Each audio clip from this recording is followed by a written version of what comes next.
भक्तों, ओम नमः शिवाय, श्री शिवाय नमस्तुभ्यम, जय श्री महाकाल। जी हाँ भक्तों, क्या आपका भी जो बच्चा है उसका जो मन है वो पढ़ाई लिखाई में बिल्कुल भी नहीं लगता। आप लोग बहुत ज़्यादा परेशान हैं उसकी पढ़ाई के लिए कि आखिरकार हमारा जो बच्चा है वो पढ़ता क्यों नहीं है। जब भी आप उसको पढ़ाने के लिए बैठाते हो तो कहीं वो घूमने चला जाएगा, कहीं खेलने चला जाएगा, कहीं कुछ करने लगे, कहीं कुछ, लेकिन पढ़ेगा बस बिल्कुल भी नहीं। आपको भी समझ में नहीं आता कि आखिर ऐसा क्या हो गया है जिसके कारण हमारा जो बच्चा है उसका जो मन है वो पढ़ाई में नहीं लगता। तो आपको परेशान होने की कोई भी आवश्यकता नहीं है, क्योंकि आज जो मैं आपको उपाय बताने वाला हूँ, अगर आपने केवल उतना ही सुन के और अच्छे तरीके से कर लिया तो अवश्य रूप से आप देखेंगे कि आपकी जो कोई भी इच्छा है, जो कोई भी मनोकामना है, सारी की सारी इच्छा, सारी की सारी जो मनोकामना है अवश्य रूप से पूरी होंगी। और आपका जो भी बच्चा है ना, जिसका भी मन पढ़ाई लिखाई में नहीं लगता, अवश्य रूप से उसका जो मन है वो पढ़ाई की ओर लगेगा ही लगेगा, पढ़ाई की ओर आकर्षित होगा ही होगा। देखिए, आपको भी पता है कि जो पूज्य गुरुदेव की कथा होती है उसमें लाखों की भीड़ आती है। कैसे भीड़ आती है? लाखों की भीड़ आती है। और जब गुरुदेव की कथा में लाखों की भीड़ आती है तो वहाँ ज़्यादातर जो भक्त होते हैं वो क्या करते हैं, पत्र के द्वारा अपनी इच्छा और पत्र के द्वारा अपनी मनोकामना जो है वो गुरुदेव तक पहुँचाते हैं। तो अभी गुरुदेव की कथा चल रही थी, आज से 1 से 1.5 महीना पहले की बात है। गुरुदेव की क्या है, कथा चल रही थी और गुरुदेव की कथा में लाखों की भीड़ आई। अब जब गुरुदेव की कथा में लाखों की भीड़ आई तो वहाँ ज़्यादातर जो भक्त थे उन्होंने क्या किया, पत्र के द्वारा अपनी इच्छा और अपनी मनोकामना जो थी वो गुरुदेव तक पहुँचाई। अब जब गुरुदेव के पास पत्र पहुँचा और गुरुदेव ने पत्र पढ़ा तो वहाँ गुरुदेव ने देखा कि ज़्यादातर जो भक्त हैं उनकी क्या है, केवल और केवल एक ही इच्छा और एक ही मनोकामना है, क्या कि गुरुदेव हमारा जो बच्चा है ना उसका जो मन है वो पढ़ाई लिखाई में बिल्कुल भी नहीं लगता।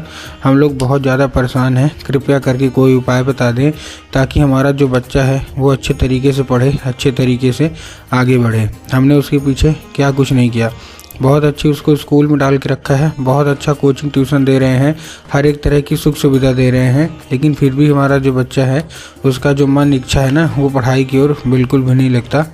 कृपया करके कोई उपाय बता दें।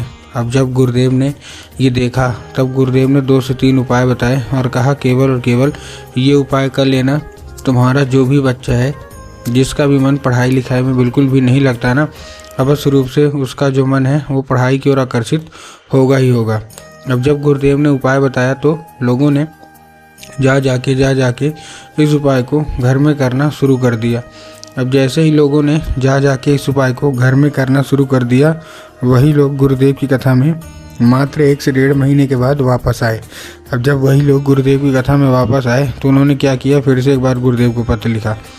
लेकिन ये वाला जो पत्र था ना, ये गुरुदेव को धन्यवाद के रूप में पत्र था कि गुरुदेव धन्य हो आपका, आपके द्वारा बताया गया उपाय हमने कर लिया है, हमारी सारी इच्छा सारी मनोकामना जो है वो पूरी हो गई है, आपका कोटि कोटि धन्यवाद। हमारा जो बच्चा था ना जिसका मन पढ़ाई लिखाई में नहीं लगता था, अब वो बिना कुछ बोले बिना कुछ कहे केवल और केवल पढ़ाई ही करता है, आपका कोटि कोटि धन्यवाद। तो देखिए, जो लोग भी मेरी आवाज़ अभी सुन रहे हैं ना, अगर आपको भी जानना है कि आखिर ऐसा कौन सा उपाय है जिसको करने मात्र से सारी इच्छा सारी मनोकामना पूरी हो जाती है, तो चलिए हम बताते हैं आपको आज की इस वीडियो के माध्यम से कि आपको करना क्या है। तो बस उपाय ध्यान से सुन के अच्छे से करिएगा ज़रूर। लेकिन उसके पहले चैनल पे अगर पहली बार आए हैं और आवाज़ मेरी पहली बार सुन रहे हैं तो वीडियो को लाइक करके चैनल को सब्सक्राइब भी कर लें, ताकि पूजनीय पंडित प्रदीप जी मिश्रा के रोज़ नए नए उपाय सबसे पहले मैं आपको प्राप्त करा सकूँ। तो देखिए, जो हमारा सबसे पहला उपाय है, इस उपाय में आपको करना क्या है। इस उपाय में सबसे पहले आपको 3 काली तिल और 1 धतूरा लेना है। क्या लेना है? 3 काली तिल और 1 धतूरा। अब देखिए, काली तिल और काली मिर्च में ना बहुत सारे लोग कंफ्यूज होते हैं कि काली तिल क्या है, काली मिर्च क्या है, हमको थोड़ा साफ साफ बताओ। तब गुरुदेव ने साफ साफ बताया है कि आपको काली तिल ही लेना है, साथ में 1 धतूरा लेना है और अपने बच्चे के हाथ में देके उसको भेज दीजिए कहाँ, सीधा शिव मंदिर। अब जैसे ही आपका बच्चा शिव मंदिर पहुँचेगा, शिव मंदिर पहुँचने के बाद उसको बोलिएगा कि दक्षिण दिशा में खड़ा हो जाए और उत्तर की ओर अपना चेहरा कर ले। अब देखिए, दक्षिण और उत्तर में भी ठीक ना पहुंच गए, दक्षिण और उत्तर में भी कंफ्यूज होते हैं, तब गुरुदेव ने बताया है कि आप जिस भी शिव मंदिर जा रहे हो ना, उस शिव मंदिर का जिधर साइड जलाधारी होगा आपको अपना चेहरा उधर साइड करके खड़े हो जाना है। ठीक, खड़े हो गए। अब खड़े होने के बाद आपको क्या करना है, एक नाम लेके, कौन सा, महादेव को बहुत ही सुंदर सा नाम है श्रम्भेश्वर महादेव।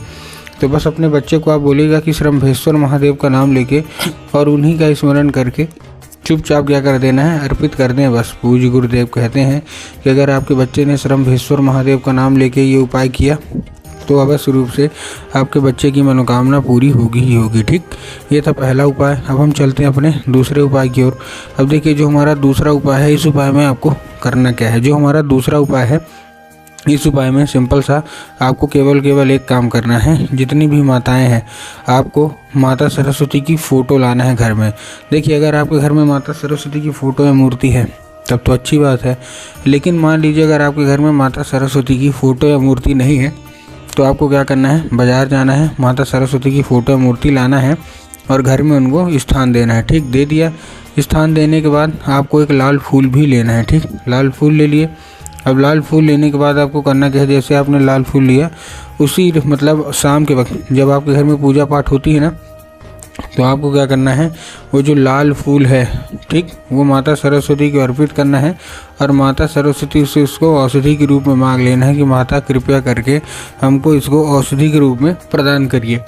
अब क्या होगा, अब ये औषधि का रूप ले लेगा। जैसे ही औषधि का रूप ले लेगा, उसी रात जब आपका बच्चा क्या करे, खाना पीना खा के सो जाए, ठीक, तो आपको क्या करना है, जैसे ही आपका बच्चा खाना पीना खा के सो जाता है, आपको उसी रात वो लाल फूल उठाना है और अपने बच्चे के माथे पे 2 से 3 बार उसको क्या कर देना है, फेर देना है बस। पूज्य गुरुदेव कहते हैं कि अगर आपने ऐसा कर लिया तो अवश्य रूप से इच्छा मनोकामना जो है वो पूरी होगी ही होगी। ठीक, ये था कौन सा, ये था हमारा दूसरा उपाय। अब हम चलते हैं अपने तीसरे और आखिरी उपाय की ओर। इस उपाय में आपको क्या करना क्या है, एक पान का पत्ता लेना है। क्या लेना है, पान का पत्ता लेना है। अब जैसे ही आपने पान का पत्ता लिया, पान के पत्ते के ऊपर आपको शहद का लेपन कर देना है। किधर साइड, जिधर चिकना साइड होता है पान के पत्ते का, जिधर चिकना साइड होता है, आपको क्या कर देना है, शहद का लेपन कर देना है। लेपन कर दिया। अब अपने बच्चे के हाथ में ले जाके उसको भेजिए कहाँ, सीधा सीधा शिव मंदिर। अब शिव मंदिर पहुँचे।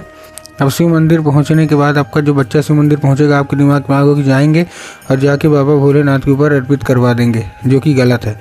आपको माता शोक सुंदरी के ऊपर अर्पित करवाना है। अब देखिए, माता शोक सुंदरी की जगह बहुतों को पता ही नहीं होती कि माता शोक सुंदरी की जगह कहाँ होती है। तब गुरुदेव ने बताया जो जलाधारी है, जलाधारी के बिल्कुल बीचों बीच किसकी जगह होती है, माता शोक सुंदरी की। तो बस आपको वहीं अर्पित करा देना है बस। पूज्य गुरुदेव कहते हैं कि अगर आपने अपने बच्चे से वहाँ अर्पित कर दिया ना, तो अवश्य रूप से आप देखेंगे सारी इच्छा, सारी मनोकामना पूरी होगी और आपका जो बच्चा है उसका जो मन है वो पढ़ाई की ओर आकर्षित होने ही होने लगेगा।